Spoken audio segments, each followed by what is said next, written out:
дар донишгоҳи давлатии омӯзгории тоҷикистон ба номи Садриддин Айнӣ ҷашни Наврӯзи байналмилалӣ бо шукӯҳу шаҳомати хоса таҷлил гардид. Ба ин муносибат дар саҳни бинои асосии муассиса 14 факултети донишгоҳ хони идонаи Наврӯзӣ оростанд. Дар ҳамоиши ҷашни Наврӯз намояндагони корпусҳои дипломатии муқими Душанбе ва раёсати муносибатҳои байналмилалӣ Вазорати Маориф ва илми Ҷумҳурии Тоҷикистон ширкат намуда, аз хони Наврӯзӣ оростаи масъулини донишгоҳ дидан намуданд. ҳамоишро ректори донишгоҳи давлатии омӯзгории Тоҷикистон ба номи Садриддин Айнӣ Аҳлиддин Ибодуллозода ифтитоҳ намуда, зимнан иброз дошт, ки ҷашни Наврӯз барои мо тоҷикон, ки меросбарони мустақими тамаддуни бостонии ориёӣ мебошем, аз қадим то имрӯз як падидаи бисёр қавии ҳувиятсоз, яке аз рукнҳои муҳими худшиносиву худогоҳӣ, унсури ҷудоинопазири фарҳанги миллӣ ва ҷузъи барҷастаи ҷаҳонбиниву ҷаҳоншиносӣ ба шумор рафта, мантиқу фалсафа ва моҳияту ҳикмати Наврӯз аз донишу хират, меҳру муҳаббат, сулҳу субот ва шодиву нишод иборат буда, дар тӯли ҳазорсолаҳо барои мардуми мо ҳамчун омили ҳастисозу муттаҳидкунанда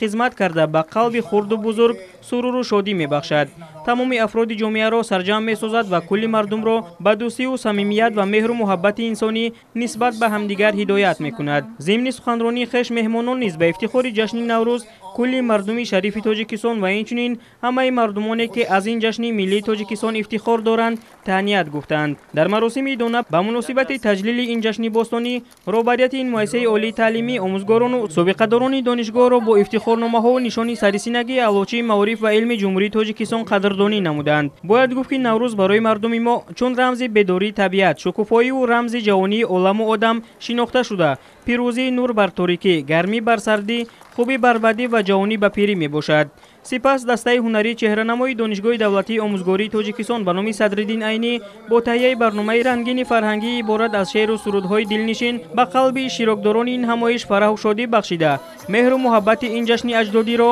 боз ҳам дар қалбҳои ҷавонону донишҷӯён дучанд гардонид.